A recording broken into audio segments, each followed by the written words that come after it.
There are only a handful of books that could change your entire life. Here is one book that changed my life 20 years ago. The School for Gods, by Stefano Elio di Anna, an Italian modern-day philosopher and businessman who established the European School of Economics.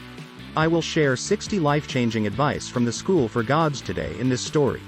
A quick note though. Please note that the word addiction is the attachment or dependency to life and material possessions instead of addiction to drugs. Man's past, present, and future, the events, circumstances, and experiences that happen to him as he walks his own path are shadows reflected by his own beliefs. His existence and destiny are that his own judgments and thoughts become tangible and visible. You are what you think, one creates with his thoughts all the time. Whatever you dream of, it comes true. That's the world because that's who you are. The world is what you dreamed of. The things in your life that you want that cannot change are not because change is not possible, but because you think that change cannot happen. If you want to change your life, and on the other hand, you think it can't happen, of course, it won't. Planners, those who decide to achieve a goal, are worried, suspicious, and afraid every time they think of it. However, those who feed the dream have no doubts. They feel that their enthusiasm is renewed every time they turn their minds to the dream, and they move to a state of freedom.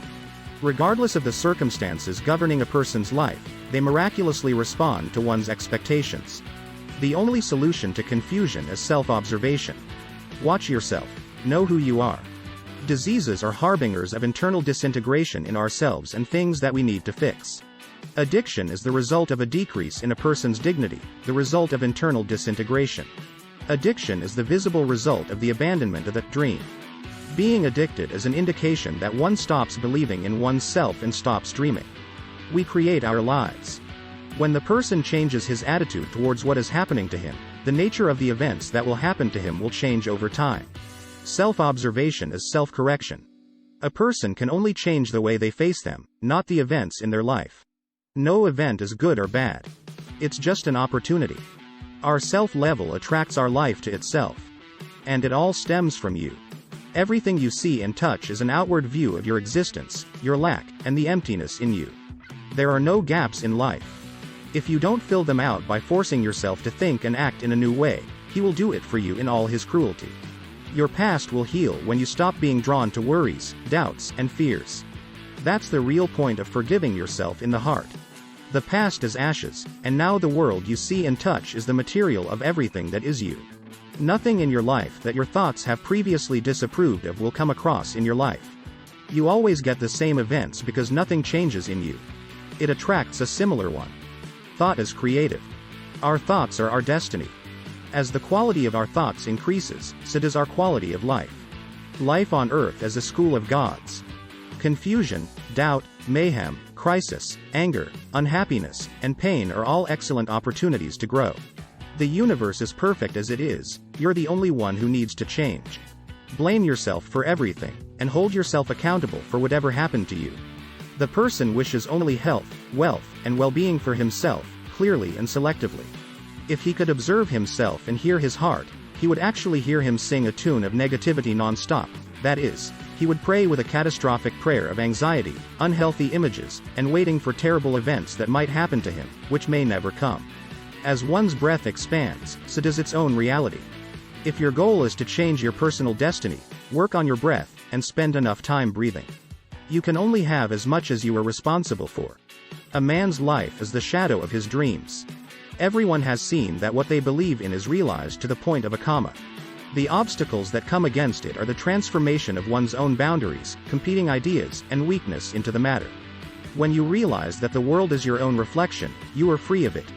To fall in love with something other than ourselves and forget the belief in our own existence means losing ourselves in the chaos of an addicted world and forgetting that we are the only creator of our personal reality.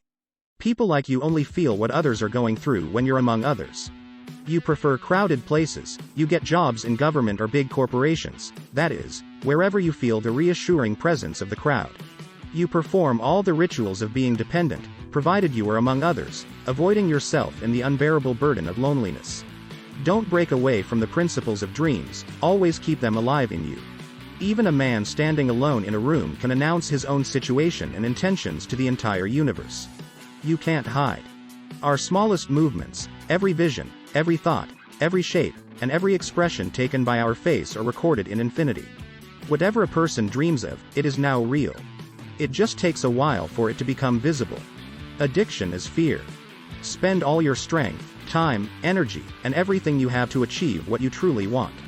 People who love what they do are not addicted. Be a king first, and the kingdom will come. A man gets as much as he can fit into his vision, but he gets what he's responsible for. There's nothing out there.